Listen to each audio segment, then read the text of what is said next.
सावधान, हम बहुत ज्ञानी हैं, हम बहुत विद्वान हैं, हम बहुत समझदार हैं। पथिक जी कहते सावधान रहना। क्यों? कहाँ कब मन बिगड़ जाए, कहाँ कब मन बिगड़ जाए, विचारों का भरोसा क्या। इसलिए नित्य सत्संग की आवश्यकता है। मनुष्य के स्वभाव को महापुरुषों ने, क्षमा करिएगा, कुत्ते की पूंछ बताया है। भैया मनुष्य का स्वभाव क्या है? कुत्ते की पूंछ। आप बताओ कुत्ते की पूंछ सीधी होती है कि टेढ़ी? कहिए कहिए। टेढ़ी। कुत्ते की पूंछ टेढ़ी है। सत्संग क्या है? सत्संग पाइप है। हम लोग छोटे थे और जब कलकत्ता से भैया गांव जाते थे दीदी, तो गांव में एक मिठाई मिलती थी, फोफी। पापड़ जैसी होती थी, गोल गोल लंबी लंबी, पीले रंग की, लाल रंग की और हरे रंग की। तो हम लोग उसको अंगुलियों में लगा लगा के खाते थे। यहां भी मिलता होगा भैया, खाए हैं फोफी? यहां कुछ और नाम होगा उसका। हाँ, पोना, पोना, पोना। हाँ हाँ, जो भी आप कह रहे हैं वही है। हाँ, फोफी बीच से खोखली होती है, पाइप, लोहे की पाइप। कुत्ते की टेढ़ी पूंछ को लोहे की पाइप में डाल के बांध दीजिए, तो पाइप में गई तो पूंछ टेढ़ी रही कि सीधी? आप बताओ। सीधी हो गई। उसी तरह डाल के पाइप को बांध दीजिए और 12 साल छोड़ दीजिए। 12 साल बाद जैसे आप पाइप निकालेंगे फिर उसकी पूंछ टेढ़ी हो जाएगी। 12 साल में भी सीधी होने वाली नहीं है। उसी प्रकार माई बाप मनुष्य का स्वभाव है, टेढ़ा है।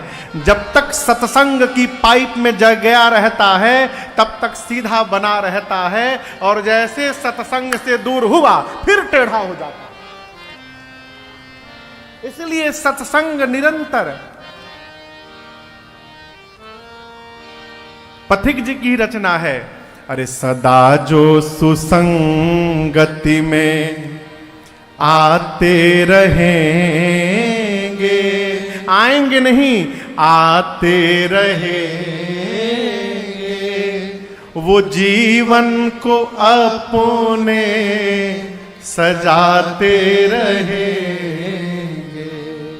क्यों कह रहा हूं?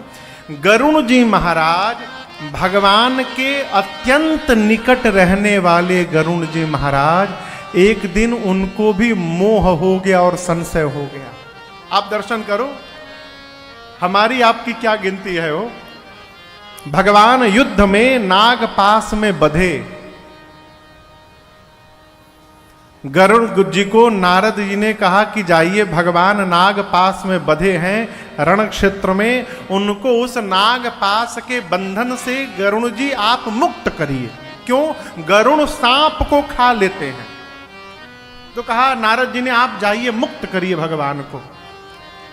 नारद जी आए, भगवान को नाग पास से मुक्त किए, खोल कर गए और स्वयं बध गए। किसमें बध गए? मोह में बध गए, भ्रम में बध गए। सोचने लगे, जिस भगवान के नाम का स्मरण करके जीव अपार भव सागर को पार कर जाता है, जिस भगवान के नाम का स्मरण करके जीव भव बंधन से मुक्त हो जाता है, उसी भगवान को ये राक्षस बांध दिए। भव बंधन ते छूटई, नर जपी जाकर नाम, खरब निशाचर बांधई, नाग पास सोई राम। ये वही राम जी हैं, ये असली राम जी नहीं है, दूसरे हैं। बध गए मोह में गरुण जी महाराज। और यहां एक निवेदन करूंगा, जब भगवान की कोई लीला अपने समझ में ना आवे ना, तो ये मान लेना चाहिए कि अभी हम समझने लायक नहीं हुए हैं। जीव क्या करता है, उल्टा भगवान पे ही क्वेश्चन लगा देता है, नहीं भगवान ने बहुत गलत किया। भगवान हमारे आपकी बस की बात नहीं है, वो भगवान को समझ लेना। अरे समझ में न आती है लीला हरि की, वो क्या कर रहे हैं और कब क्या करेंगे। क्या कर रहे हैं, कब क्या करेंगे, ये हमारे आपके सोच से बहुत दूर है। इसलिए परिस्थिति को स्वीकार करने का स्वभाव बनाइए। जिंदगी की डोर सौंप हाथ दीनानाथ के, यदि सौंप दिया उसके बाद महलों में राखे चाहे झोपड़ी में बास दे।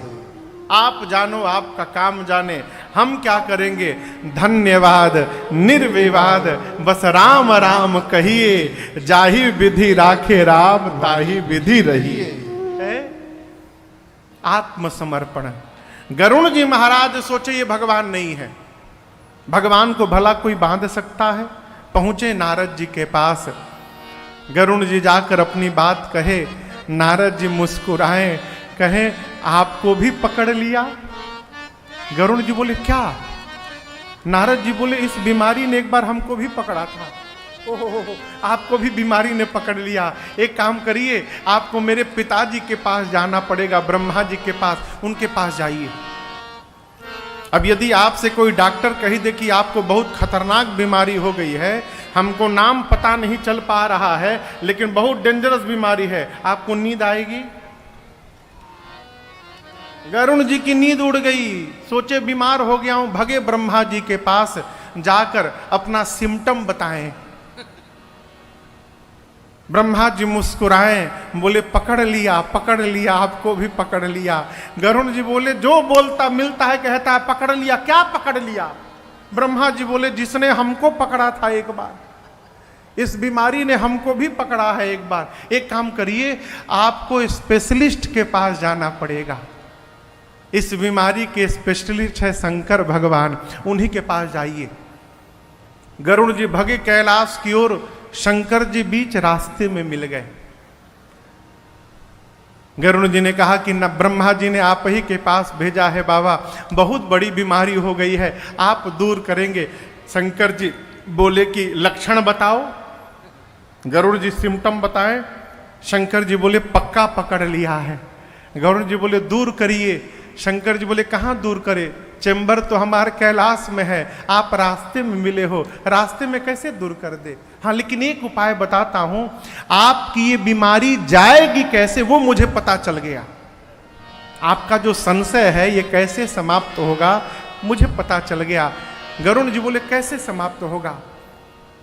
शंकर जी बोले गरुण जी तबहि होई